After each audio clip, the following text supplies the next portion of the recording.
Товар кто брал ему? Какой-то Джеки Чан нарисовался, он весь товар рассыпал. Ты что, прикалываешься, что ли? Сен, қош келдің. Сенің несің дұрыс па? Мына есік ашылмайды, содан кейін секірдім. Сен неге секіресің? Міне, нағашың бизнес көрдің ба?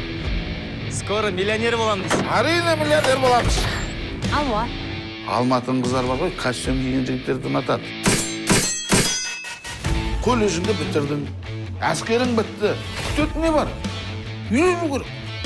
Көке, Джеки Чан қайда? Джеки Чан Қытайда шығар. Жолама оларға. Аулақ жүр. Қарамаймын. Если хочешь увидеть свою девушку живой, вот адрес. Мы тебя ждем там. А, вот ты какой, Джеки Чан.